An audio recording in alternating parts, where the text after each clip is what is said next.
Guys, so I'm going to go through for you the overhead press. Now, this is a checklist for the overhead press of things to think about to help you develop further. Now, these are really important because at the end of the day, especially if you're going for big numbers or big amount of reps, whatever it is, if you've got something that's not quite sitting in the right place, it could hinder the movement, it can stop you getting your numbers that you want to get. So, a few things we're going to look at here. Now, regardless of whether it's a shoulder press, as in a strict, whether it's like a dip press, whether it's a push press, split jerk, whatever it is, they're all virtually the same because you want to be in the best position for you to drive through. Now, first thing that I'll mention that we see quite often that people still do is they look at a bodybuilding way of pressing. So what I mean by that is they'll be in a position where they're really wide out into that position there. Now, the point that I want to make on this is quite simply, if you're really wide out, so if you're out here, the load is all the way through the joint of the shoulder. Now, a lot of people get shoulder pain, a lot of people get a shoulder problem, but they don't understand that this is sort of probably the problem. So as they're pressing through, it's basically pulling them out like that.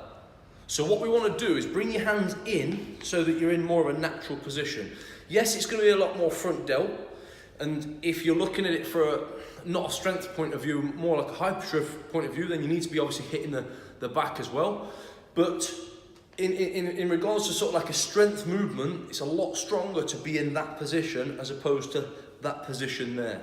Now, if you're hitting dumbbells, different things, that's completely different, but we're talking about an overhead with a bar when you're trying to hit maximum reps or maximum weight.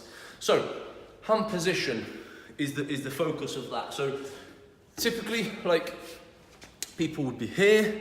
What you want to do is, you want to start quite close and then work your hands out as you feel comfortable to do so. So start quite close so that you're in a position where your forearm is basically vertical upwards. Now, the bar doesn't need to necessarily be on your chest, it just wants to be below the chin. So this is the perfect position here for me to start in here. Driving through, and that's the finished position there, locking through.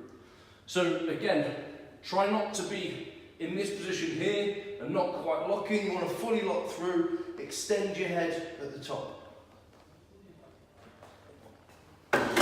So position of hands is huge. It's a really important part to understand. Like I say, start here and then slowly move out until you feel like you're in a comfortable position. You want to make sure that your arm is vertical as opposed to outwards, turned out. Excuse me.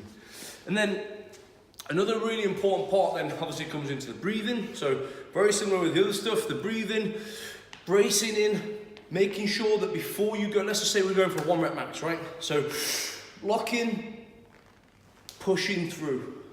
And by breathing in, you're keeping your ribs up nice and tall, nice and high, and you're locking your torso in place. So there's going to be no flexion. As I then go for, whether it's strict press, push press, whatever it is, as I then go for it, there's none of this, of the body. So you're not folding forward, solid position, you'll press through, and then you can breathe out once you've done.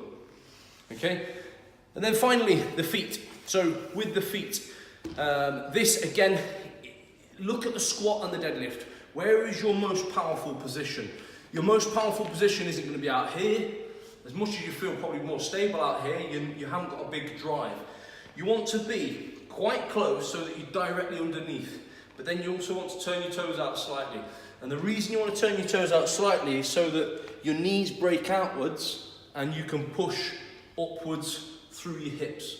So obviously we're talking about a push press in this position, but even if you were to do it in a strict position, this is still the best position for you. So all you've got to do is figure that out and how it is for you. So for me, for example, I would be this position regardless of whether it's a strict press or a push press. So strict, push, it's exactly the same position, the same movement. So that's the full checklist. They're the things to think about. Again, have a play with different areas. Look at how you move, how you grip, where you stand, and try and find some other areas that basically you need to work on so that you can develop that a little bit more. And as always, guys, any questions, fire away.